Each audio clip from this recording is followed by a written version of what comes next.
জন্ম হবে বলে এত প্রস্তুতি, মৃত্যুর প্রস্তুতি নিয়েছ তো? পিতামাতার সেবা, দয়া করে বৃদ্ধ পিতামাতাকে কেউ অবজ্ঞা করবে না। ওদের একটা আশীর্বাদ আপনার আগামী জীবনটাকে মঙ্গলময় করে দিতে পারে। এখন দেখছেন YouTube channel Nitai media live. আপনাদের সকল ভক্ত চরণে দিন অতি দিনের সশ্রদ্ধ দণ্ডবত প্রণতি। ভাগ্যদয়েন বহুর্জন্ম সমর্জিতেন, সৎসঙ্গম চ লভ্যতে যৎ পুরুষ বৈ। সুধীজন, বহু বহু জন্মের সুকৃতি সৌভাগ্য পূর্ণকৃত রাশি একত্রিত হলে সেই পূর্ব জন্মের বহুবিধ সুসংস্কার সুকৃতি পুণ্য একত্রিত হয়ে যখন সৌভাগ্যের উদয় হয়, তখনই জীবের ভাগ্যে শুদ্ধ সাধুসঙ্গ করবার কৃপা লাভ হয়।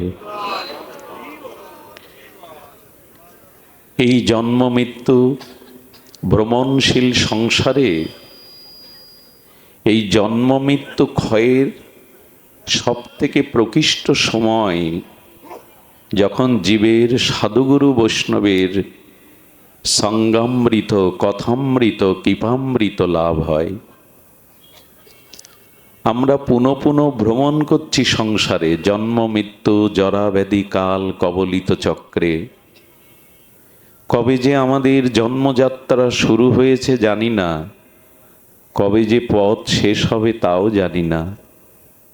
এই ভ্রমণশীল সংসার মরুকান্তরে পুনঃ পুনঃ জন্ম, পুনঃ পুনঃ মৃত্যু, পুনঃ পুনঃ প্রারব্ধ কর্ম ভোগ করছি। তখনই জীবের এই আসা যাওয়া, এই ভ্রমণরত চক্র বিনষ্ট হয় যখন সে সাধুগুরু বৈষ্ণবের বিশেষ কৃপা লাভ করে। তখনই এই ভ্রমণ তার রুদ্ধ হয়। সাধু সঙ্গে কি প্রাপ্ত হওয়া যায়? একটু কৃপা করবেন। 102-3 জ্বর গায়ে, লাঞ্চে তো সর্দি বসে গেছে, ডাক্তারের নিষেধ কথা বলা। আমি ওনাদের অনুরোধও করেছিলাম, কিন্তু আপনারা আমার প্রতি একটু কৃপা দান করুন যাতে শব্দাবলী সপ্রকাশ হয় আপনাদের প্রসন্ন চরণের কৃপায়। একটু শান্ত থাকবেন। লক্ষ্য করুন সাধু সঙ্গে প্রাপ্তিটা কি, ফলশ্রুতি কি? আহা, বলে নজ্ঞান মোহকৃত অন্ধকার বিনাশং, বলছেন দেবর্ষিপাদ নারদ। যদি আপনি প্রকৃত সাধুসঙ্গ, ভগবানের কোনো প্রিয় মহতের সঙ্গ, মহামহিমা প্রাপ্ত হন, প্রথমে আপনার জীবনে অজ্ঞানতা যাবে। কারণ অজ্ঞানতায় আমাদের সমস্ত পাপের, ধ্বংসের, পতনের, স্খলনের মূল। পাপ থেকে আসে পতন, আর পাপ ডেকে আনে অজ্ঞানতা। আর অজ্ঞানতার পরিভাষা হলো নিজেকে না জানা, নিজেকে না চেনা। একটু ধ্যান দিয়ে শুনুন দয়া করে। বর্তমান সারা পৃথিবীর বৈজ্ঞানিক বিপ্লব ঘটে গেছে শিক্ষা, গবেষণা, প্রযুক্তিতে।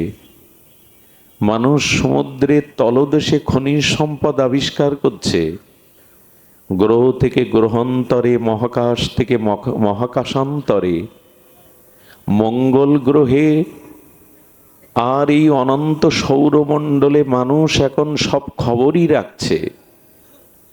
কিন্তু অজ্ঞানতা কি জানেন? এত বড় ডিগ্রি নিয়ে, এত বড় প্রযুক্তিবিদ হয়েও, এত বড় গবেষক হয়েও মানুষ অজ্ঞানতায় আছে। এই কারণে সে ভূমি থেকে মহাকাশ জানছে, অথচ নিজে জানে না সে কে। এই জন্য বলছেন এটাই অজ্ঞানতা। লেখাপড়া জানলেই বিদ্যা অর্জন করলেই অজ্ঞানতা ঘুচবে এমন নয়। নিজেকে না জানা পর্যন্ত, আমার স্বরূপ উপলব্ধি না হওয়া পর্যন্ত অজ্ঞানতা যাবে না। এটি দূর হয় সাধু সঙ্গে। তারই প্রকৃষ্ট একটি অপূর্ব চরিত্র গাথা আজ আমরা শুনব স্বল্প সময়। সুধীজন, ভগবান অখণ্ড পরতত্ত্ব শ্রীকৃষ্ণ যখন অপ্রকট হবেন, শেষ উপদেশ তিনি শ্রী উদ্ধবজিকে দান করেছিলেন। ভাগবতের একটি বড় প্রতিপাদ্য বিষয়। বৃহস্পতি শিষ্য, জ্ঞানী মধ্যে অগ্রগণ্য, আর দ্বারকার মন্ত্রী প্রবর, ভক্ত মধ্যে ভাগবত উত্তম। এই অধিকারীকেই ভগবান শেষ কিছু উপদেশ দিয়েছিলেন। একটা কথা বলি, ভগবান বা শুদ্ধ সাধুর মুখের উপদেশ খুব শক্তিশালী হয়। সাধারণ মানুষের মুখের কথায় অন্তরে ক্রিয়া করে না। কতজন তো কত কথাই বলে, পরিবর্তন হয় কি? কিন্তু ভগবানের কোনো প্রিয় অন্তরঙ্গ পার্ষদ, কোনো মহন্ত, কোনো সাধু, কোনো সদ্গুরুদেব যে বাক্য বলেন, ওই শব্দের মধ্যে অচিন্তনীয় শক্তি ক্রিয়া করে, যা আমাদের চিত্তের অজ্ঞানতা, মোহ, অন্ধকার দূর করে দেয়। এই জন্য সাধু মুখে কথা খুব সাবধানে শুনতে হয়। এটাই চিত্ত পরিষ্কার করার, অনাদিকালের কুসংস্কার দূর করার সব থেকে বলিষ্ঠ ভগবত মুখে, সাধু মুখে বাণী। কারণ কি জানেন? সাধারণ সংসারে বিষয়ী লোকের সাথে দেখা হলে আপনার সাথে যেটুকু তার কথা হবে, তার মধ্যে সে নিজের স্বার্থকেই প্রাধান্য দেবে, আপনার মঙ্গলকে নয়। আবার বলি, ভগবত ভজন বিমুখ, সংসারে বিষয় আসক্ত মানুষের সাথে যখন আপনার পথ চলা হবে, সাক্ষাৎ হবে, কথা হবে, তখন সংসারী বিষয়মুখী মানুষ তার স্বার্থের কথাই আপনাকে বলবে, আপনার কল্যাণের কোনো কথা সে বলবে না। কিন্তু সাধু যখনই ভগবানের চরণাশ্রিত কোনো শুদ্ধ ভক্তের সঙ্গ পাবেন, তখন তার হৃদয়, মনে, তার দৃষ্টিতে, বাক্যে কিসে আপনার মঙ্গল হবে সে তাই বলে। সাধুর পরিচয় বাহ্যিক কোনো পোশাকে নয়। পোশাকটা প্রয়োজন, কিন্তু সাধুর মূল পরিচয় যিনি পরহিতে রত, পরের মঙ্গলের জন্য যার কায়, মন, বাক্য, জীবন যৌবন উৎসর্গিত হয়েছে, এটাই সাধুর লক্ষণ। আমার মতো পোশাক দেখে, মালা তিলক দেখে সাধু ভাবলে ভুল হবে। আমি সাধু নই। সাধু সেই ব্যক্তি যিনি বাক্যের দ্বারা, মনের সংকল্প দ্বারা জগৎজীবের কল্যাণের জন্য নিজেকে বিতরণ করবেন। তার মুখের কথা সাধারণ না, একটা শক্তি সঞ্চার করে, আমাদের চেতনাকে জাগিয়ে দেয়, আমাদের মোহ অন্ধকার দূর করে দেয়। এই জন্য সাধু মুখে হরিকথাই হলো এ জীবনে সর্বোত্তম পাওয়া, শ্রেষ্ঠতম পাওয়া। এই জন্য উদ্ধবজিকে যখন ভগবান পরম উপদেশ দিচ্ছেন, তার পেছনে কে দাঁড়িয়েছিল জানেন? মহারিষি মৈত্রী। এই মৈত্রী ঋষি ভগবানের কথা কর্ণপুটে পান করছিলেন। ভগবান শ্রীকৃষ্ণ বললেন, মৈত্রী, তুমি চলার পথে আমার এক ভক্তকে আমার এই বাণীগুলো শুনিও। সে আমার অত্যন্ত প্রিয়, বিদুরজি। বিদুরকে তুমি আমার এই বাণী যদি কেউ শ্রবণ করে, তার লোমে লোমে রক্তঙ্কপে শুদ্ধা ভক্তির প্রকাশ হবে, ভগবত ভক্তির প্রকাশ হবে। যদি কেউ শ্রবণ করে, তার কর্ণ, মনে, ইন্দ্রিয়ে, তার চিত্তে তার প্রতিটি লোমকূপে, তার প্রতিটি রক্তকণিকায়, প্রতিটি হৃদয় তন্ত্রে ভগবানের মঙ্গল বাণী বেজে উঠবে। হরিকথার এটাই হলো প্রভাব।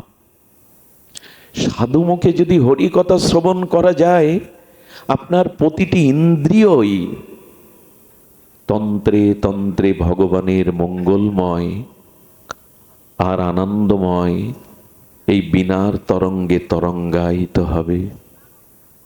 এই জন্য মৈত্রী চোখের জলে বিদায় নিয়ে বললেন, প্রভু, আপনার এই বাণীকে আমি হৃদয়ে ধারণ করে বিদুরজিকে জানাবো। আজ এই মৈত্রীয় এই মহাঋষি মহারাজের একটু জীবনী শুনলে অবাক শুধু হবেন না, জীবনে অনেক পথ চলা সহজ হবে। কিছুটা ভাগবত প্রগতি ভক্তির পথে এগিয়ে যেতে পারবেন। শুনুন তাহলে সেই বিস্ময়কর সাধু মহিমা, সঙ্গ মহিমা, মৈত্রী মহাঋষির জীবন চরিত। সুধীজন, কৃষ্ণ দ্বৈপায়ন বেদব্যাস চলেছেন, ভগবানের জ্ঞানমূর্তি, ভগবানের জ্ঞানাবেশ অবতার। ইনি অমর, ব্যাসদেবের মৃত্যু নাই। উনি চলতে চলতে দেখছেন একটা বেলগাড়ি আসছে। বেলগাড়ি মানে ঘোড়ার গাড়ি। আর একটা পিপীলিকা তার অনতি দূরে সম্মুখে দ্রুত বেগে চলে যাচ্ছে। ব্যাসদেব তার এই দ্রুত চঞ্চলতা দেখে সামনে গিয়ে এই কীটকে, এই পিপীলিকাকে প্রশ্ন করছে, তুমি দ্রুত কেন এখান থেকে সরে যেতে চাইছো? বলেন, হে আচার্য, আপনি প্রণাম নিন। আপনি ভগবানের জ্ঞানমূর্তি, দেখছেন না পেছনে বেলগাড়ি ঘোড়ার গাড়ি আসছে। আমি যদি তার চাকায় পিষ্ট হয়ে প্রাণ ত্যাগ করি, প্রাণ কে না বাঁচাতে চায়, মৃত্যু কে চায়? তাই তো এখান থেকে দ্রুত আমি সরে যাচ্ছি। আপনাদের শিক্ষিত মনে প্রশ্ন জাগতে পারে, পিপীলিকা কথা বলে? আপনাদের মনে প্রশ্ন জাগতে পারে, ব্যাসদেব যে কথা বলছেন কীট বা পিপীলিকার সাথে, এরা কি কথা বলে? শুনুন তাহলে, পৃথিবীর প্রত্যেকটি প্রাণীর ভাষা আছে তাদের মতো করে। ওরা ওদের সাথে ওদের ভাষায় কথা বলে, বুঝতে পারে। মানুষের ভাষা কীটপতঙ্গের ভাষা এক নয়। তবে আপনাদের একটা কথা বলি, প্রত্যেকটি প্রাণীর ভাষা ভগবান আর মহাপুরুষগণ বুঝতে পারেন। প্রত্যেকটি ভগবানের প্রিয় অন্তরঙ্গ ভক্ত বা ভগবান এরা বুঝতে পারে।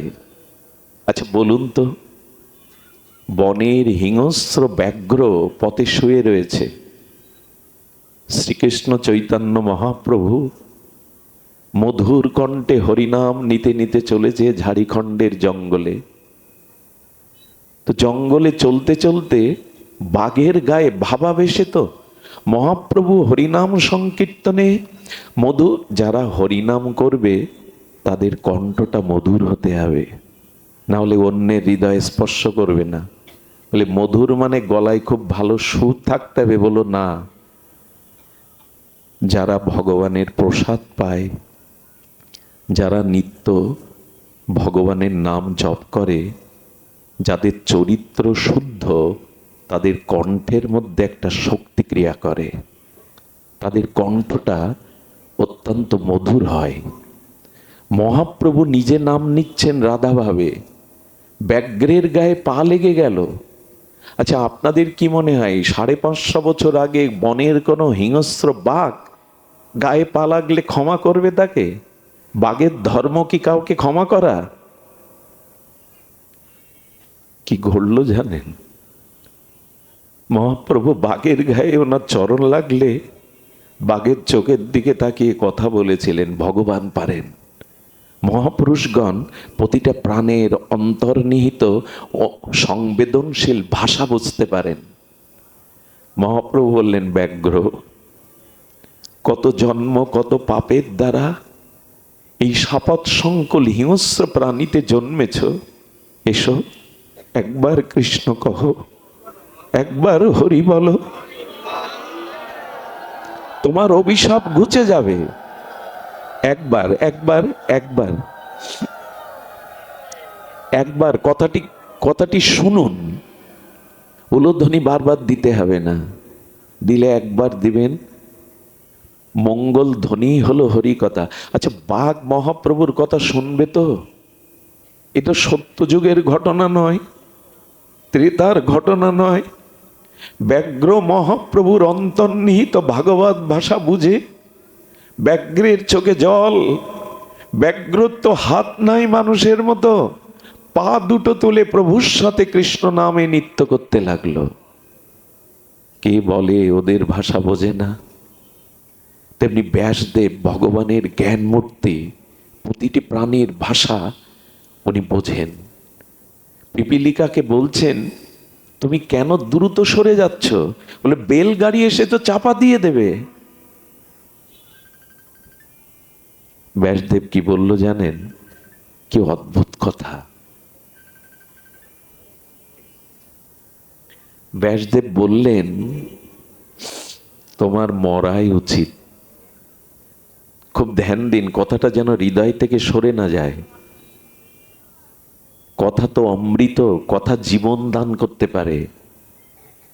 বললেন, তোমার এই পিপিলিকা জন্ম, ক্ষুদ্র জন্ম তো বেলের চাকায় মারা গেলেই তো ভালো, আর একটা জন্ম পাবে, ক্রমোন্নতি হবে। কি বলল জানেন? কথাটা অন্তরে লিখে নিন। পিপিলিকা বলছেন, মৃত্যু কেউ চায় না। আর আমি মরতে চাই না কেন জানেন ভগবান? মরতে চাই না এই জন্য যে জীব যে কুলেই জন্মায় সেই কুলেই সে একটা সুখের অনুভূতি খুঁজে নেয়। এই জন্য ওই কুল থেকে সে নিষ্কৃতি পেতে চায় না। কিভাবে বোঝাই কথাটা শুনুন।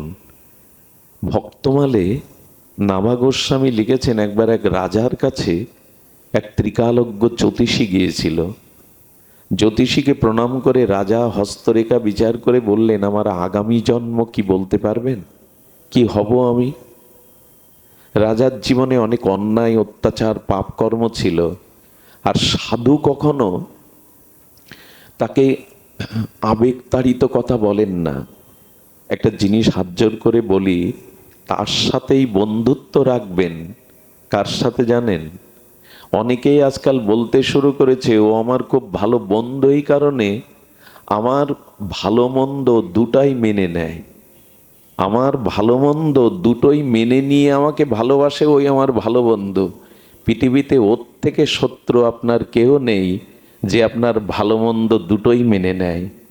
সেই প্রকৃত বন্ধু যে মন্দটাকে আপনার জীবন থেকে কড়াভাবে, শাসনের ভাবে এবং আপনাকে তিরস্কার করে আপনার অসৎটা, মিথ্যাটা, আপনার দোষটা সে মুছে দিয়ে আপনার মধ্যে শুধু গুণগুলোকেই চায়, এই হলো প্রকৃত বন্ধু। আপনি বিশ্বাস করবেন, কর্ণ অর্জুনের থেকে অনেক উপরে। কে? কর্ণ।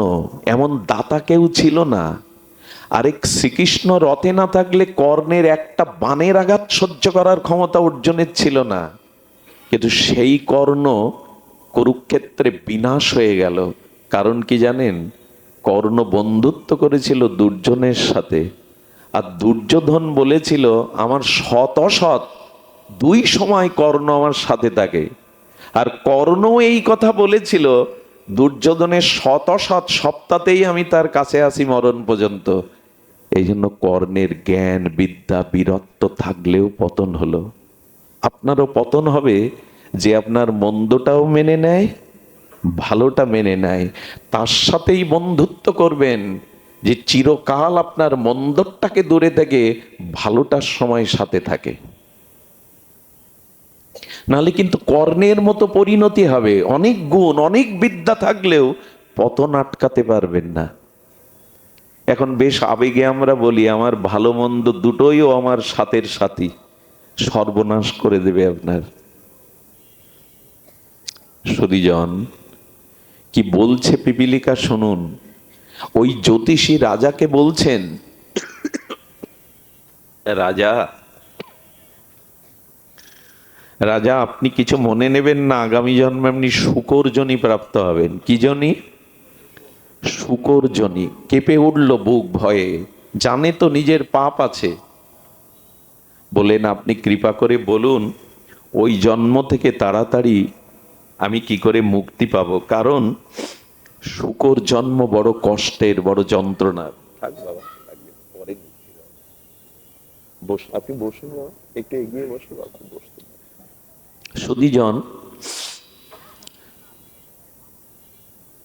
জ্যোতিষী বললেন ওই শূকরজনি প্রাপ্ত হওয়ার পরে কেউ যদি দ্রুত আপনার মৃত্যু করিয়ে দেয়, আপনি দ্রুত 84 লক্ষ জনি ক্রমে এগিয়ে যেতে পারবেন। বলে, আমাকে চিনবে কি করে যে আমাকে উদ্ধারের জন্য মেরে ফেলবে, হত্যা করবে? বলে, আমি আপনাকে আশীর্বাদ করছি, আপনি এই গ্রামের আশেপাশে যারা শূকর পালন পোষণ করে 1 মাস পরে জন্মাবেন, আর আপনার কপালে একটা সাদা রেখা থাকবে। ওই রেখাই নির্ণয় করবে আপনার পরিচিত যে না, আপনি এই শূকর জন্ম পেয়েছেন। মৃত্যুর আগে বড় পুত্রকে বলে গেল, আশেপাশে খোঁজ করিস, যে শূকরের মস্তকে সাদা রেখা দেখবি তাকে তলোয়ার দিয়ে কেটে দিবি, যাতে তোর পিতা অন্তত আগামী জন্মে কিছুটা দ্রুত অন্য জন্মে ক্রমোন্নতি যেতে পারে। কাল তার মৃত্যুকে গ্রাস করল, মৃত্যু বা কাল তাকে গ্রাস করল।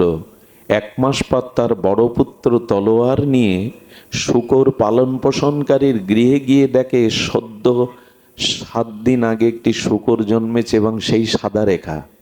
যখনই তলোয়ার তুলে তাকে হত্যা করতে গেছে, মানুষের ভাষায় কথা বলে কেঁদে উঠেছে, আমাকে মেরো না, আমাকে মেরো না। আপনিই তো বলেছিলেন মৃত্যুর আগে আপনি উদ্ধার হতে চান ক্রমোন্নতিতে। বলে, তখন জানতাম শূকর জন্মে সুখ নাই, কিন্তু এখন দেখছি শূকর জন্মের থেকে সুখের জন্ম আর নাই। কথাটা বলবার অভিপ্রায় হলো, খুব ধ্যান দিন, মানুষ যে যে কুলে জন্মায়, যেখানে জন্মায়, ওখানে সে সুখের অনুভূতি খুঁজে পায়, এই জন্য ওই জন্ম ত্যাগ করতে চায় না। মায়ার কি প্রহলিকা দেখুন। আমি যদি বৈষ্ণব অপরাধে, ব্রাহ্মণ অপরাধে মলমূত্রের কীট হয়ে জন্মাই, ওই যে মলমূত্রের কীটকে, গোবরের পোকাকে ওখান থেকে তুলে পদ্মের পাপড়ির মধ্যে রাখবেন, ও ছটপট করবে। ওর অন্তর্নিহিত ভাষা কি হবে জানেন? আমাকে দ্রুত ওই পচা মলমূত্রের মধ্যে দিয়ে দাও, ওখানেই আমি সুখ পাচ্ছিলাম। মায়া যে কত প্রবল। ওই বলে গেল আমাকে মেরে ফেলিস, তোর বাবা হয়ে যাতে উদ্ধার হতে পারি দ্রুত, ওই বলছে মেরো না। আরে প্রহ্লাদ মহারাজ নরসিংহদেবকে বলছেন, সবার পাপকে আমায় দিয়ে সবাইকে উদ্ধার করো। নৃসিংহদেব বললেন, ভক্ত যা চাই আমি তা মঞ্জুর করি, বলো কাদের উদ্ধার করতে চাও। প্রহ্লাদ যাদের দিকে তাকিয়েছিলেন, যাদের কথা ভেবেছিলেন, বললেন সব উদ্ধার হয়ে যাবে, কিন্তু আগে দেখো তারা উদ্ধার হতে চায় কিনা।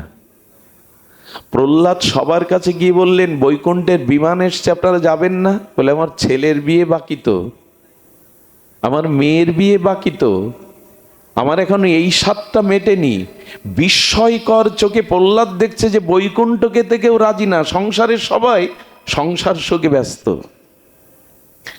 আচ্ছা, একজনকে না নিয়ে গেলে অপমান হবে বলে একজনকে না নিয়ে গেলে এক শূকরকে দেখে বলছে তুমি যাবে। শূকর বলছে, শূকরানীকে শুনে দেখি, শূকরীকে শুনে দেখি ও যায় কিনা আমার সাথে। শূকরী বলছে, ওর কাছে শোনো, স্বর্গে বিষ্ঠা আছে তো, বৈকুণ্ঠে মলমূত্র আছে তো, ওইটাই তো আমাদের খাদ্য। প্রহ্লাদ নমস্কার করে নরসিংহদেব বলছেন, ভগবান তো বলিহারি তোমার মায়া, তোমার মায়ার কি প্রভাব। বিশ্বাস করুন, এখন যদি বৈকুণ্ঠে রথ আছে না, আমাদের মধ্যে 99% মানুষ সংসারের দোহাই দেবে, এই কাজ বাকি, ওই কাজ বাকি, এখন যাব না। এই জন্য মায়া বড় প্রবল। ওই পিপিলিকা তখন বলছে, প্রত্যেকটি জীব স্ব জন্মে ওখানে সুখের অনুভব পায়, এই জন্য কেউ যেতে চায় না। আমি যাব না, মরতে চাই না আমি, ক্ষমা করবেন, মরতে চাই না আমি। আর কি বললেন জানেন? কথাগুলি কথা নয়, অমৃত পিপীলিকা যা বললেন, ব্যাসদেবের চোখ বড় বড় হয়ে গেছে। উনি বললেন, প্রভু, পিপীলিকা তো 2 মাস 4 মাস আয়ু পায়, আপনি নিজেও জানেন এমন এমন প্রাণী আছে যে এপাশে জন্মায়, এপাশ ফিরতে গিয়ে মারা যায়। আমি যদি ওই জন্মে আবার চলে যাই, পিপীলিকা তো 2-4 মাস স্থায়ী হয় তাদের আয়ু, কিন্তু মশাগুলো, কিছু প্রাণী আছে এপাশে জন্মায় আর এপাশে ফিরতে গিয়ে। এবার আপনাদের কাছে আমার সবিনয় নিবেদন, আমাদের কত জন্ম কোটি না, অদ্ভুত না, পরার্ধ কোটি জন্ম হয়ে গেছে, তারপরে ভগবানের বিশেষ কৃপায় আমরা মানুষের জন্ম পেয়েছি। একবার ভাবুন তো, ওই 84 লক্ষ জনি ভ্রমণ করতে করতে ক্রমবিবর্তন হতে হতে মনুষ্য জন্ম পেয়েছি, তারপরে সনাতন ধর্মে জন্মগ্রহণ করার ভাগ্য পেয়েছি, যেখানে শ্রীরামকৃষ্ণ জগৎবন্ধু এরা এসেছে। সেই মাটিতে জন্মেছি যে মাটিতে গড়াগড়ি দিলে ভক্তি হয়। সেই জন্ম পেয়ে ভজন না করে, নিজের উদ্ধার না করে আবার যদি ওদের জায়গায় ফিরে যায়, তখন কি হবে বলুন তো? দয়া করে নিজের উদ্ধার করুন, আর যেন পতন দেখে না যেতে হয়। পৃথিবীতে এমনও প্রাণী আছে এই মুহূর্তে জন্মালো, এই মুহূর্তে মরল, কত কোটি বার এভাবে ক্রমচক্র চলছে। ব্যাসদেবের চোখে জল এসে গেছে ওর কথা শুনে। একটা প্রশ্ন, পিপীলিকা তার পূর্বজন্মের কথা বলছে কেন? এখন তো মানুষ যুক্তি ছাড়া কোনো কিছু নেয় না। পিপীলিকা পূর্বজন্মের কথা মনে আছে কি করে? কি বলল জানেন? ব্যাসদেব বললেন, তোমার পূর্বজন্মের স্মৃতি মনে আছে কেন জানো? বলে, প্রভু জানি, আমি এক জন্মে অনেক পাপ করেছিলাম, কিন্তু 2টি মাত্র ভালো কাজ করেছিলাম। একটি হলো আমার বৃদ্ধ মাকে আমি সেবা করেছিলাম। আমার বৃদ্ধ মার মলমূত্র আমি নিজে হাতে কাটতাম। মা আমাকে আশীর্বাদ করেছিল। আর আমার দুয়ারে একবার সাধু অতিথি এসেছিল, আমি তাদেরকে শ্রদ্ধাভরে সেবা করেছিলাম। এই 2টো কর্মের কারণে আমার পূর্বজন্মের স্মৃতি মনে আছে। দেখুন, আপনার অতীত জন্মের কোনো সুকৃতি না থাকলে এই জন্মে আপনার মেধা, স্ত্রী, এইসব বুদ্ধি খুলবে না। এটা আপনার গত জন্মের কোনো সুকৃতির ফসল। এই জন্য এই জন্মে যদি একটু সৎ কাজ করে যেতে পারেন, পরোপকার করে যেতে পারেন, পিতামাতা গরুর সেবা করতে পারেন, আগামী জন্মে এগিয়ে থাকবেন, অনেক এগিয়ে থাকবেন। জোর করে বড় হওয়া যায় না, অর্থ ক্ষমতা বল দিয়ে বড় হওয়া যায় না। যাই ভগবত কর্ম, অতিথি সেবা, পিতামাতার সেবা। দয়া করে বৃদ্ধ পিতামাতাকে কেউ অবজ্ঞা করবে না। ওদের একটা আশীর্বাদ আপনার আগামী জীবনটাকে মঙ্গলময় করে দিতে পারে। বর্তমান সময়ে সব থেকে কষ্ট আছে বাড়ির বৃদ্ধ বৃদ্ধারা। আমি একবার নিজেকে ধরে রাখতে পারিনি। আমার জন্মস্থানের একজন ব্যক্তি, সমাজে অনেক উচ্চ পদ পেয়েছিলেন তিনি, আমি তার নাম বলবো না। উনি যখন প্যারালাইসিস হয়ে পড়ে থাকেন, তার মানুষ করা, লেখাপড়া শেখানো পুত্রবধূ আর পুত্র কি করতো জানেন? ওই মলমূত্র ত্যাগ করা পিতার কাছে যেত না, টাকা দিয়ে একটা মোটর লাগিয়েছিল, আর মোটরে একটা পাইপ দিয়ে 10 হাত দূর দিয়ে মোটর ছেড়ে দিয়ে তার ওই মলমূত্র ধোয়ার জন্য লোক রেখে দিত। জোর করে এই জলগুলো তার গায়ে দিত, ছটপট করত। এজন্য সংসার আঁকড়ে ধরে বসে থাকবেন না।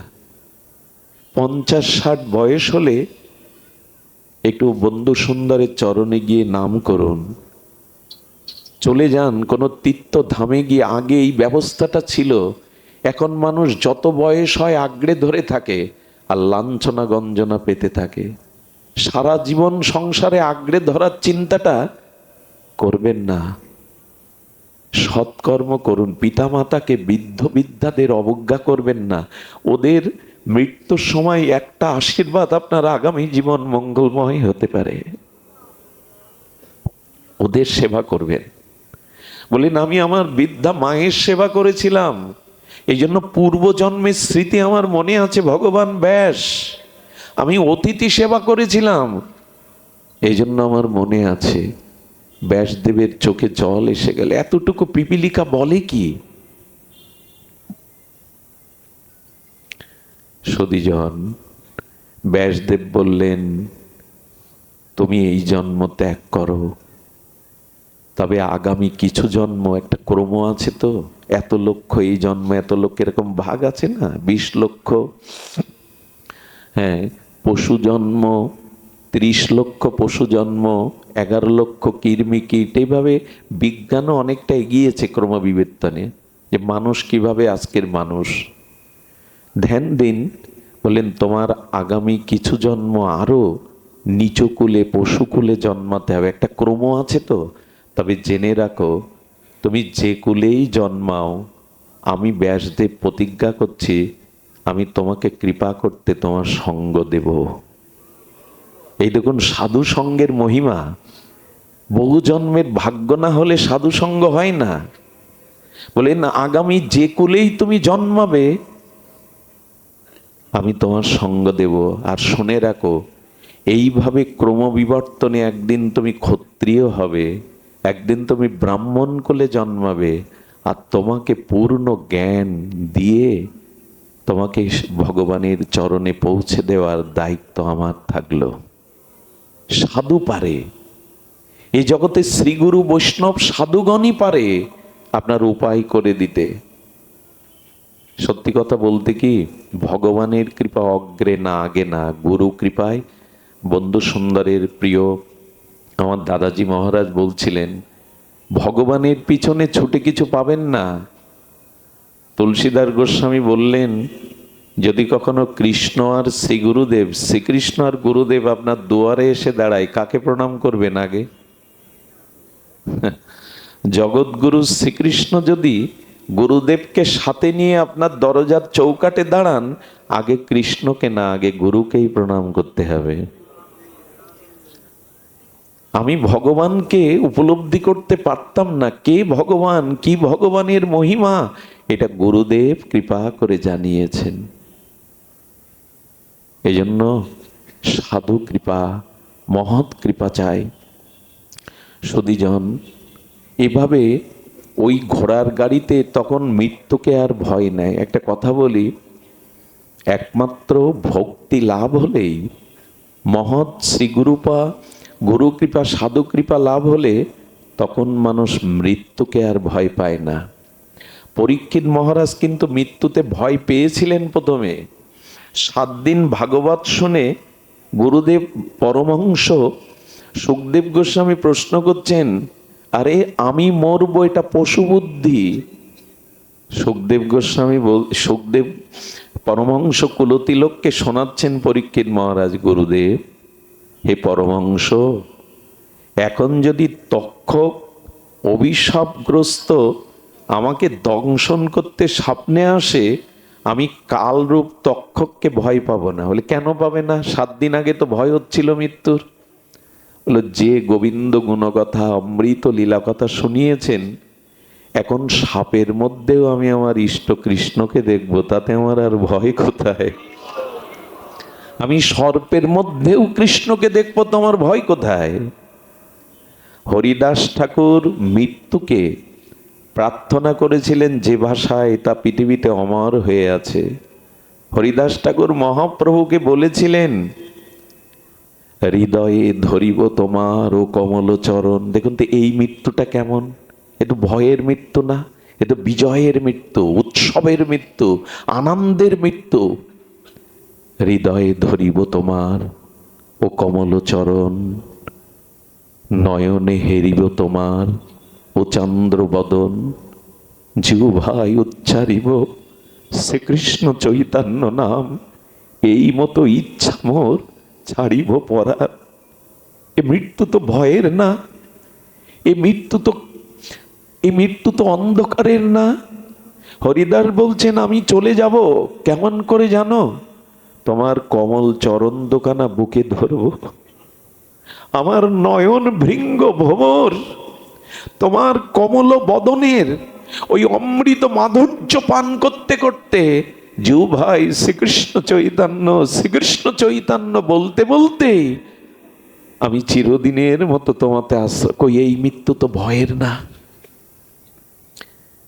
আগে থেকে প্রস্তুতি নিন, যাতে মৃত্যুর সময় অন্তত ভগবানের চরণ স্মরণটা হয়, বন্ধু সুন্দরের মুখের বদনটা নয়নে ভেসে ওঠে। কারণ ওই বদন চোখের সামনে মৃত্যুর সময় আসলেই আর আপনার পরাগতি ছাড়া, শ্রেষ্ঠ গতি ছাড়া নিম্ন গতি হবে না। কিন্তু প্রস্তুতি তো চাই। এই জন্য ভগবানের কাছে প্রার্থনা করবেন, মৃত্যু তো আসবে, সেদিন যেন পিতামাতা স্ত্রী পুত্র কারো মুখ না মনে পড়ে, সেদিন যেন তোমার মুখখানা, তোমার চরণটাই মনে পড়ে। অন্য কোনো দৃষ্টি যেন আমার ওদিকে না যায়। এই জন্যই তো ভগবানকে স্মরণ করতে হয়। এক ভক্ত প্রশ্ন করেছিল, ভগবান, মৃত্যুর সময় অনেক মানুষের স্মৃতিশক্তি লোপ পায়, চেতনা থাকে না, তখন যদি অবচেতন হয়ে তোমার নাম না নিতে পারে?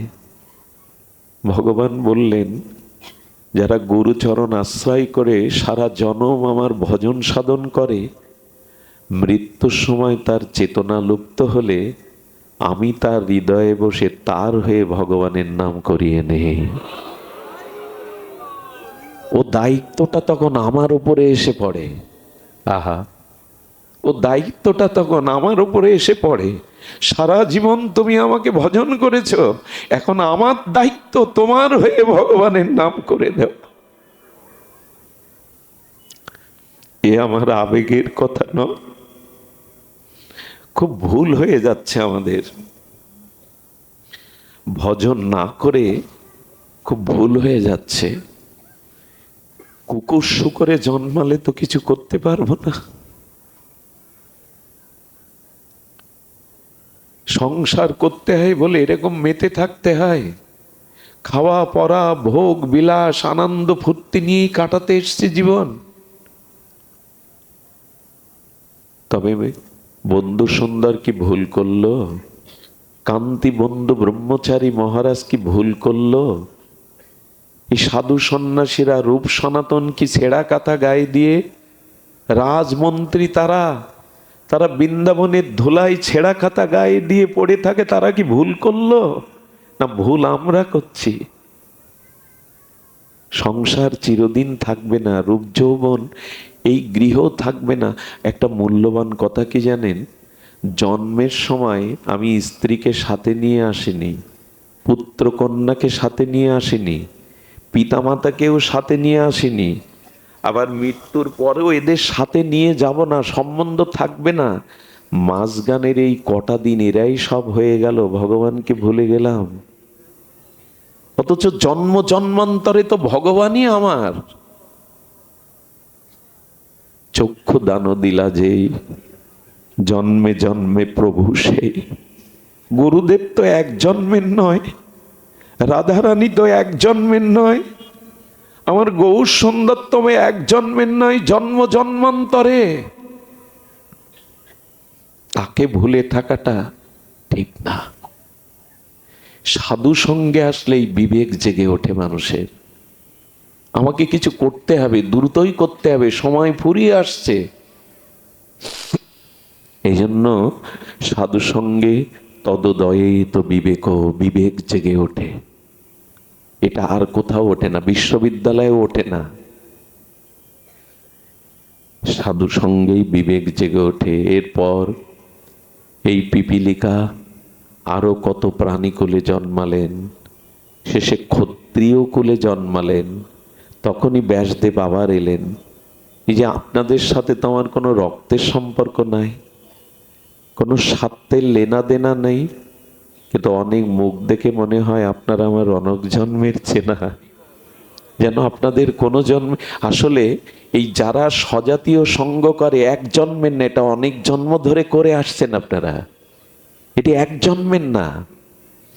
ব্যাসদেব আবার এসেছেন, এসে বলছেন ক্ষত্রিয় হয়ে জন্মেছ, মানুষের দান ধ্যান করো, মানুষের ভয় দূর করো, আর 50 পেরিয়ে গেলে ভগবানের ভজনে মনোনিবেশ করো। ছোটবেলায় স্কুলে মনে পড়তো, শেষের ক্লাসে মন বসতো না, মনটা চলে যেত কখন ঘন্টা পড়বে। ছাতা, ব্যাগ, জলের বোতলগুলো গুছিয়ে নিতাম, দৌড় দেব, মুক্তির আনন্দে ছুটি হয়ে গেছে, এই জন্য বাচ্চাগুলো সব গুছিয়ে নিত।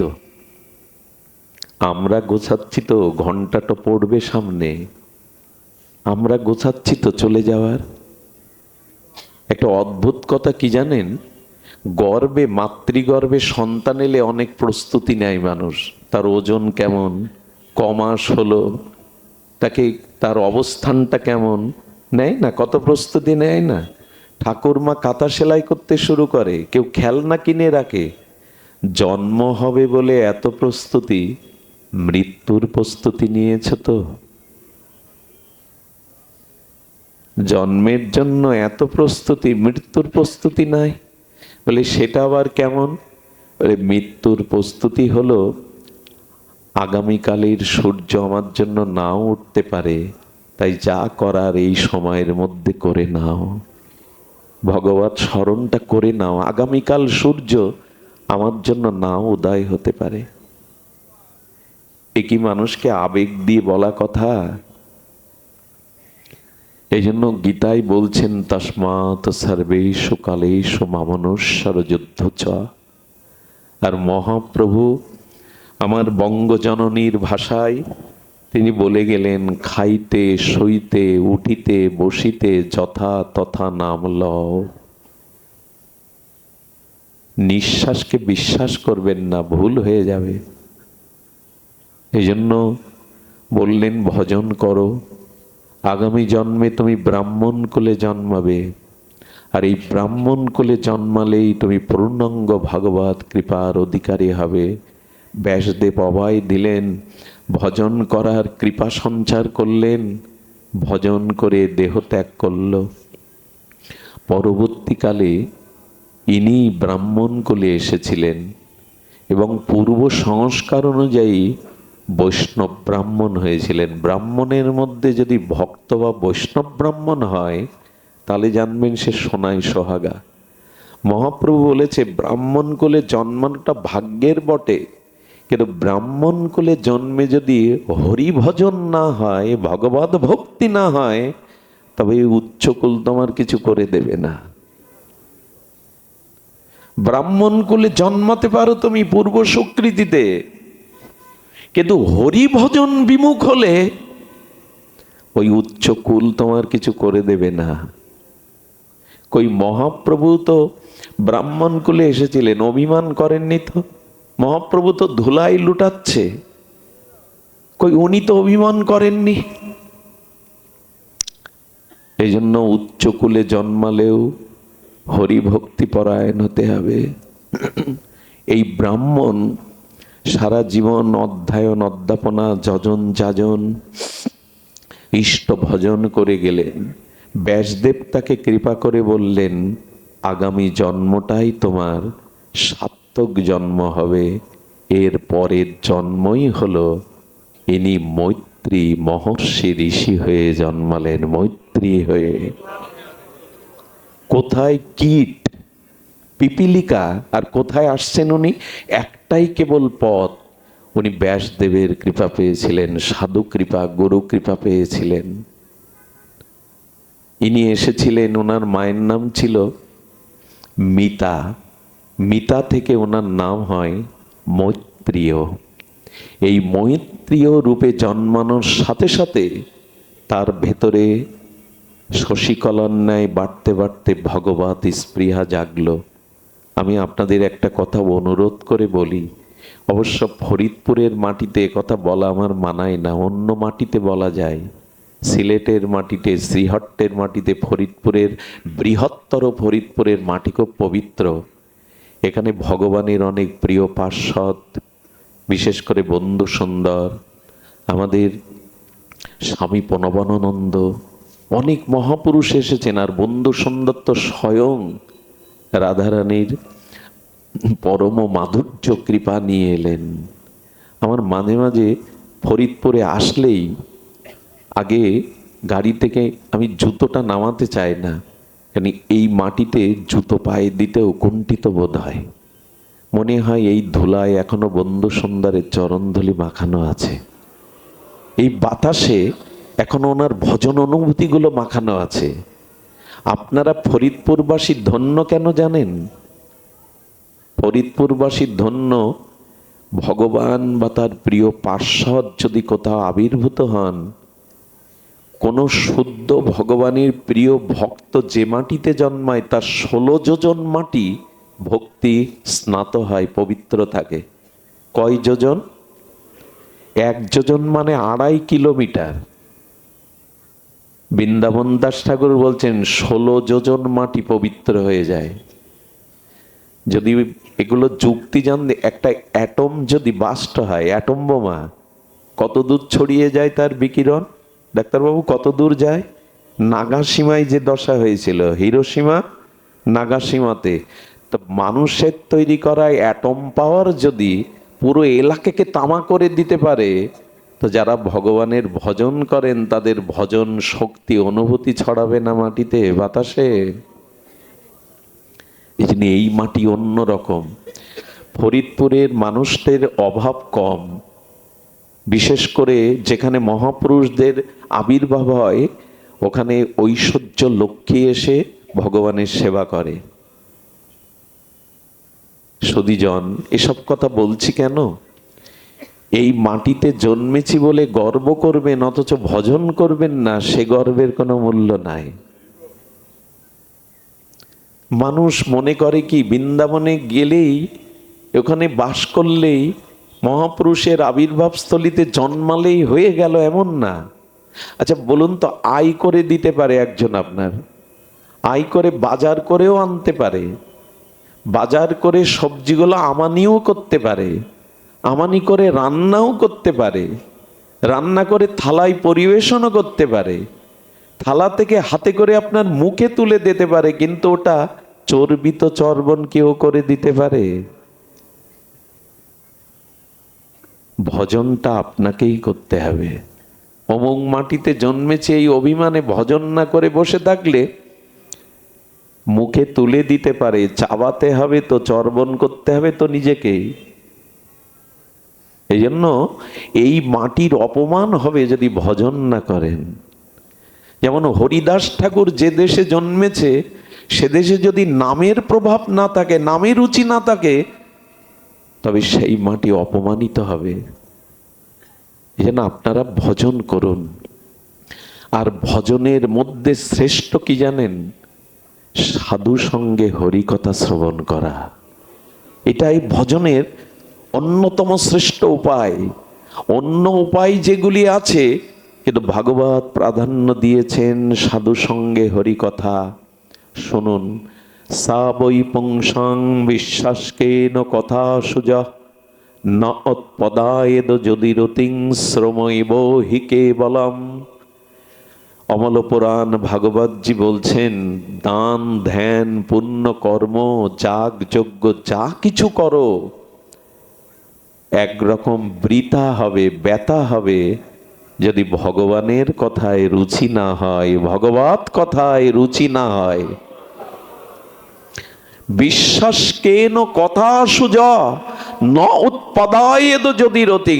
তোমার ভগবত ভক্তি হবে না যদি ভগবানের দিব্য মাধুর্য মণ্ডিত নামরূপ লীলা কথা সাধু মুখে না শোনো। অর্জুনের মোহ দূর হয়নি, যজ্ঞ করে দূর হয়নি, দান ধ্যান করে দূর হয়নি, ভগবানের চিন্ময় বাণীর দ্বারা দূর হলো। পরীক্ষিত মহারাজের অভিশাপ কৃষ্ণ প্রাপ্তি এমনি হয়নি, সাধুমুখে হরিকথার দ্বারাই হলো। এই জন্য যখনই সময় পাবেন, কলিযুগে মানুষের ভগবত ভক্তি প্রাপ্তির অত্যন্ত সহজতর করে দিয়েছেন মহাপ্রভু বন্ধু সুন্দর নিতাই চাঁদ কৃপা করে। বললেন দুটো জিনিস করো, তোমাদের উদ্ধারের ভার আমার। মহাপ্রভু বলছেন, ভাগবত বলছেন, দুটো জিনিস কি? বলো, কানটা খাড়া করো আর জিভটা নাড়াও। খুব কষ্ট কি এ দুটো? জপ তপ দান যজ্ঞ তীর্থ পর্যটন দরকার নেই। যেখানে বিশুদ্ধ ভজনানন্দী নির্মল চরিত্র সাধু কথা বলছে ভগবানের কথা, কান খাড়া করে ওই হরি কথা কর্ণ দিয়ে প্রবেশ করাও। আর কাজের ফাঁকে সমস্ত কর্মের মধ্যে জিহ্বাটা হরে কৃষ্ণ কৃষ্ণ কৃষ্ণ হরে হরে, হরে রাম রাম রাম হরে, নাড়াও, জিভটা নাড়াও। জিভ নাড়াতেও যদি অলসতা হয় আর কান খাড়া করতেও যদি অলসতা হয়, তাহলে আর উপায় কি হবে আমাদের? এই দুটোতেই বেড়া পার হয়ে গেলেন, জন্ম মৃত্যুর ওপারে যেতে পারবেন।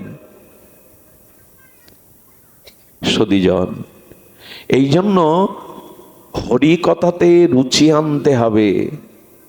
না হলে একটা সুন্দরী যুবতীকে অলংকার পরান, 20 ভরি 50 ভরি ওই শালঙ্করা করুন, কিন্তু ওই রমণীর গায়ে সবাই থুতু ছিটাবে যদি তার অঙ্গে কোনো বসন না থাকে।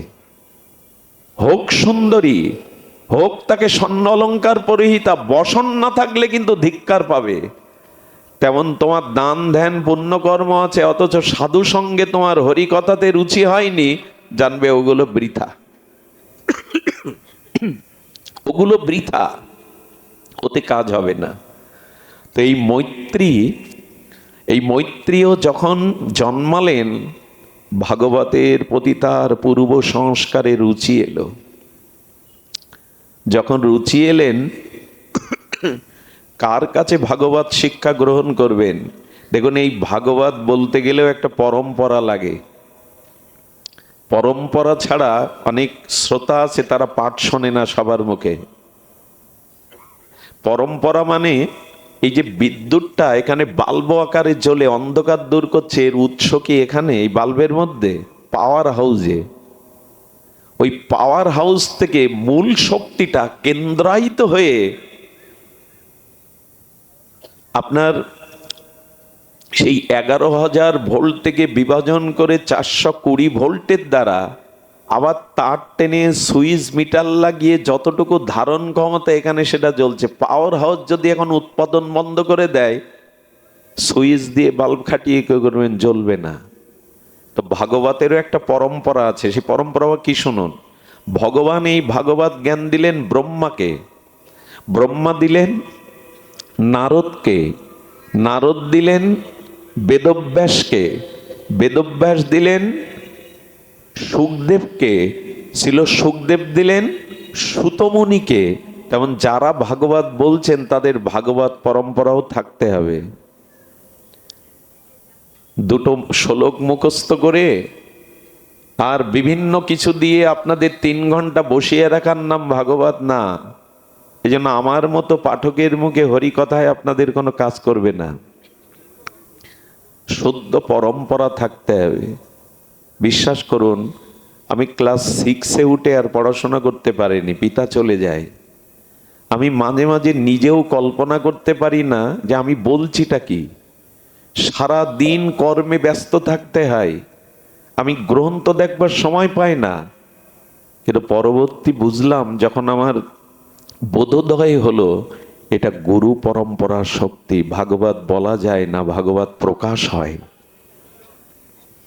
ভাগবত কখনো মুখস্থ করে মানুষকে মোহিত করার বস্তু নয়, এটি স্বপ্রকাশ ধর্মী, গুরু কৃপায় প্রকাশ হয়।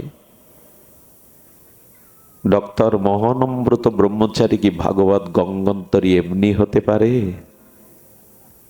নরেন দত্তকে কি বিবেকানন্দ হয়ে চিকাগো জয় করতে পারে? এর পেছনে গুরু শক্তি, অন্য কিছু না।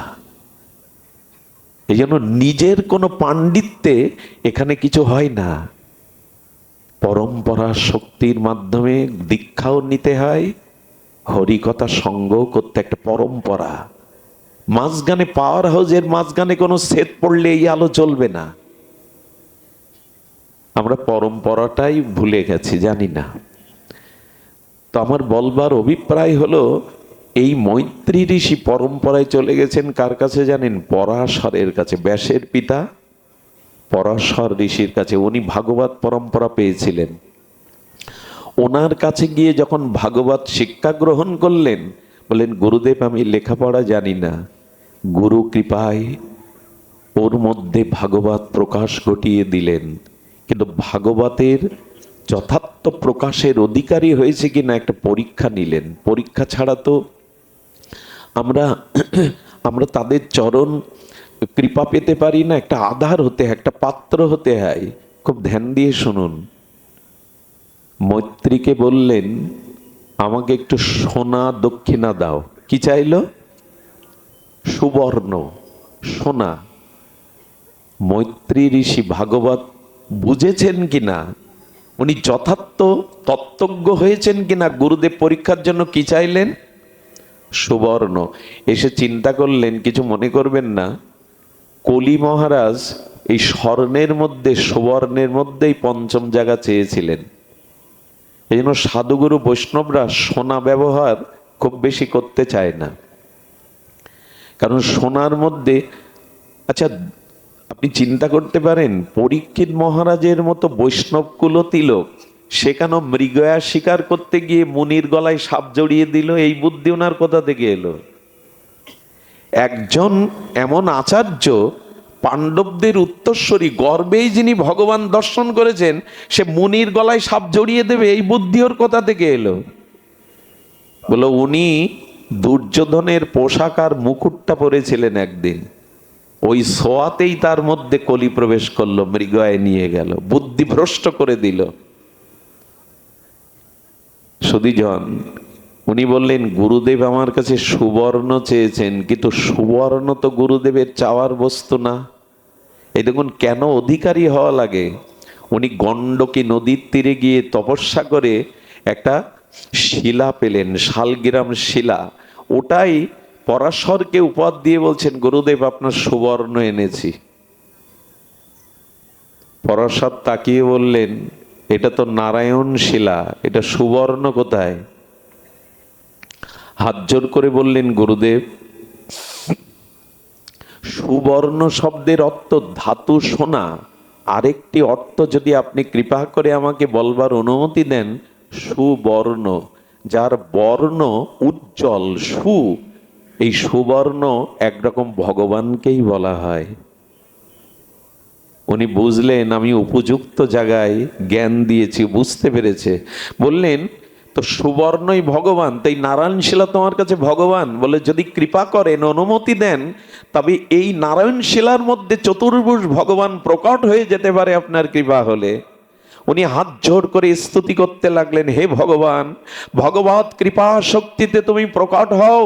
ওনার স্তুতি শুনতে শুনতে চতুর্ভুজ নারায়ণ প্রকট হয়ে গেলেন, শিলার মধ্যে দিয়ে প্রকট হয়ে গেলেন। এটা যদি পুরাকালে আমাদের বর্তমান সময়ে বৃন্দাবনে রাধা রমনকে দেখতে যান না অনেকেই, গোপাল ভট্ট গোস্বামীর সেবিত বিগ্রহ রাধা রমন দেখেন না বৃন্দাবনে, অনেকে এর মধ্যে আছেন, গেছেন। এই রাধা রমনও শিলা ছিল। গোপাল ভট্ট গোস্বামী ভাত কেঁদেছিল, সব মন্দিরে তোমাকে সিঙ্গার করে, পোশাক পরায়, তোমাকে যদি একটু পোশাক পরিয়ে সিঙ্গার করে তোমাকে একটু আরো সাজাতে পারতাম। চোখের জলে প্রার্থনা করে যে সকালে গিয়ে দেখে শিলার মধ্যে দিয়ে রাধা রমন প্রকট হয়ে গেছেন, রাধা রমন প্রকট হয়ে গেছেন। দেখুন এই রাধা রমন যখন প্রথম প্রকট হয় তার ঠোঁট বোঝানো ছিল। অবাক হয়ে যাবেন, বৃন্দাবনে রাধারানমের এখন 4-5টা দাঁত বেরিয়েছে, ঠোঁটটা একটু ফাঁকা হয়ে গেছে। আশ্চর্য না? একবার বৃন্দাবনে গেলে গোপাল ভট্ট গোস্বামী রাধারমণ দর্শন, আপনি চোখ ফেরাতে পারবেন না। প্রথমে ঠোঁটটা অধরটা বোঝানো ছিল, কয়েকটা সরু দাঁত বেরিয়েছে, এখন একটু ফাঁকা হয়ে গেছে, নয়ন ফেরাতে পারবেন না। ভগবান ভক্তের ভক্তি ভাবনার কাছে বশ হয়ে যান, ভক্ত যেভাবে তাকে চায়। গদাধর পণ্ডিত গোস্বামী বলছেন, আমি মালা দিতে পারি না, মাজা পড়ে গেছে, এত বয়স হয়েছে, চন্দন দিতে গিয়ে কখনো চোখে লেগে যায়, ঠোঁটে লেগে যায়, উঁচু হতে পারি না, একটু বসতে পারো না ঠাকুর? ইচ্ছা করে একটু চন্দন দিতাম, মালা দিতাম। যেই না রাত্রে বলেছে, সকালে মঙ্গলা দিতে গিয়ে দেখে ঠাকুর পদ্মাসনে বসে পড়েছে, আর যাতে কষ্ট না হয় ভক্তের। ভক্তি থাকলে ভগবান বশ হয়ে যান তার। তো যখন নারায়ণ প্রকাট হয়ে গেছেন, ধন্য ধন্য করে বুকে জড়িয়ে নিলেন, বলেন আজ থেকে ভাগবতের পূর্ণাঙ্গ কৃপা শক্তি তোমার মধ্যে প্রকাশ হোক মৈত্রীয়। তাহলে ভগবানের শেষ উপদেশ শোনার অধিকারী হন। ভগবানের মুখে একটা কথা বলি, অনেকেই বলেন আমি লেখাপড়া জানি না, সংস্কৃতি শ্লোক পড়তে পারি না, আমি কি করব? অনুরোধ করে শেষ করছি, বিশ্রাম শেষ তো করা যায় না, বিশ্রাম করছি। ভক্তি যদি প্রকাশ হয়, লেখাপড়া বাঁধবে না। মহাপ্রভু বলেছিলেন, পৃথিবীতে ভাগবতের সর্ববৃহত্তম শ্রেষ্ঠ টিকা শ্রীধর স্বামীর। কোন নাম বললাম? শ্রীধর স্বামী। মহাপ্রভু বললেন, স্বামীকে যে মানে না সে পতিতা। এ কথাও বলে বসেছেন চৈতন্যদেব, যদি ভাগবত পড়ো, ভাগবত ব্যাখ্যা করো, তবে শ্রীধর স্বামীর টিকায় ব্যাখ্যা করবে। মহাপ্রভুর অনুমোদন। এই শ্রীধর স্বামী বংশ পরম্পরায় কাশীতে জন্মেছিলেন। কাশীর নরসিংহ মন্দিরে উনি অর্চন করতেন নৃসিংহদেবের। কাশীতে বাস করে পরম্পরায় পণ্ডিত বর্গের পরম্পরা হয়ে লেখাপড়াই জানতেন না, স্কুলে যাননি। 20 বছর নরসিংহদেবকে সেবা করেছেন। আর এই লেখাপড়া না জানা কাশীতে তাকে টিটকারি কাটত। বড় পণ্ডিত, শ্রেষ্ঠ পণ্ডিত, কাশীর সেরা পণ্ডিত, একদল লোক তো থাকে উপহাস করার, চিরকালই থাকে, ওকে বড় কষ্ট দিত। কি পণ্ডিত, কোথায় চলেছেন? লেখাপড়া জানে না তো। একদিন কাশীতে এসছেন দুইজন অধ্যাত্মবিদ, তারা আধ্যাত্ম শিক্ষা, শাস্ত্র শিক্ষা করবে বলে এসেছেন। আর এই সমালোচনাকারীদের পাল্লায় পড়ে গেছে। বলেন ওই লোকের কাছে যান, ওই নরসিংহ মন্দিরে যে আছে, উনি সর্ববিধ শাস্ত্রের পারঙ্গম, ন্যায়, দর্শন, ভূগোলে, ইতিহাসে ওনার ব্যুৎপত্তিগত জ্ঞান আছে। ওনার চরণে পড়ে কাঁদবেন, উনি কিন্তু বিদ্যা দিতে যাবে না। দেখুন কিভাবে উপহাস করছে। ওনার চরণ ধরে কাঁদবেন, উনি বিদ্যা দিলে আপনারা শ্রেষ্ঠ বিদ্বান হয়ে যাবেন। আর এই দুই বিদ্যার্থী গিয়ে ওনার চরণে পড়েছে। চরণে পড়ে বললেন, আপনি কাশীর অন্যতম শ্রেষ্ঠ বিদ্বান, আমাদেরকে বিদ্যা দান করুন। আরে ছাড়ো ছাড়ো, আমি মূর্খ, ওই যে শিখিয়ে দিয়েছে, কথা না দিলে চরণ ছাড়বো না। উপায় না পেয়ে বললেন, ঠিক আছে আমি তোমাদের জানাবো, আপাতত তো মুক্তি পাই। ভোরবেলা নৃসিংহদেবের মন্দিরে গিয়ে তালা দিয়ে বললেন, চললাম প্রভু, তোমার সেবার জন্য আমি বিদ্যা অর্জন করতে পারিনি, স্কুলে যেতে পারিনি, আজ আমাকে কলঙ্ক নিতে হয়, উপহাস শুনতে হয়। আর তোমার সেবা করব না, কোনো বিদ্বানের চরণে বসে বিদ্যা শিক্ষা করব, আমি চললাম। 20টা বছর সেবা করতে গিয়ে লেখাপড়া করা হয়নি। কি ঘটল, যখন দরজায় তালা দিচ্ছে, নরসিংহদেব ভেতর থেকে বলছেন, আমায় ছেড়ে চলে যাবে? ওরে আমায় ছেড়ে চলে গেলে আমার সেবা কে করবে? তোর মতো প্রাণ ঢালা সেবা তো কেউ করবে না। গুরু গম্ভীর নরসিংহদেব ভেতর থেকে বলছেন, বলেন তাহলে আমি উপহাস সহ্য করব?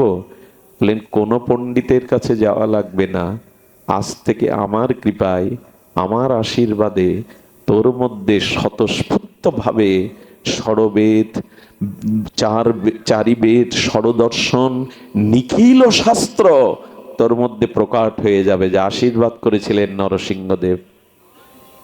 এবং উনি ভাগবতের অদ্বিতীয় টিকাকার। এই দুইজন বিদ্যার্থী সকালে গিয়ে বলছেন এবার কৃপা করে বিদ্যা দিন। ওদের মধ্যেও প্রকাশ করলেন, এই দুজনকে লিখালেন ভাগবতের বৃহত্তম স্বামীপাদের টিকা, যে টিকা মহাপ্রভু মান্যতা দিয়েছেন। আর আমাদের গৌর আচার্যগণ, আমাদের গৌর মহাজনগণ, গৌর চরণাশ্রিত মহাজনগণ বলেছেন, চারি বেদ ষড়দর্শন পড়িয়াছে যে জন, সে যদি গৌরাঙ্গ নাহি ভজে। আহা, চারি বেদ ষড়দর্শন পড়িয়াছে যেই জন, সে যদি গৌরাঙ্গ নাহি ভজে। বিধাতার অধ্যয়ন লোচন বিহীন জন, অন্ধের দর্পণ কিবা কাজে। আচ্ছা, যতই সুন্দরী হোক, সে যদি জন্মান্ধ হয়, তার সামনে আয়না ধরে কোনো লাভ আছে? অন্ধ ব্যক্তির সামনে দর্পণ রেখে কি লাভ? তেমনি তুমি পণ্ডিত হতে পারো, কিন্তু ভক্তি যদি তোমার না থাকে, ভগবানের অনুরাগ যদি না থাকে, তবে ওই পাণ্ডিত্য তোমার কৃপা ভক্তি লাভে সমর্থ নাই। গৌর চরণ স্মরণ করো, গৌর ভজন করো, ওই গৌর চরণে শরণাগতিতে তোমার মধ্যে বিদ্যা স্বাভাবিকভাবে জেগে যাবে, যেমন স্বামীপাদের জাগলো। তাই কেউ বলবেন না আমি লেখাপড়া জানি না। আরে, একজন গীতা পাঠ করছেন, লোক তাকে নিষেধ করেছে তোমার সংস্কৃতি উচ্চারণ হয় না, ভুল ভাল পাঠ করো, এতে অপরাধ হয়, পাথর ছুঁড়ে ছুঁড়ে মারে। মহাপ্রভু দেখলেন পাথর মারছে, অথচ গীতা পাঠ বন্ধ করছে না। কে? মহাপ্রভু গিয়ে পেছনে বসলেন, দেখছেন শুধু পাঠ করছেন, ভুল বটে, কিন্তু পূর্ণ নিষ্ঠা প্রেমের সহিত চোখের জল বিন্দু বিন্দু ঝরছে।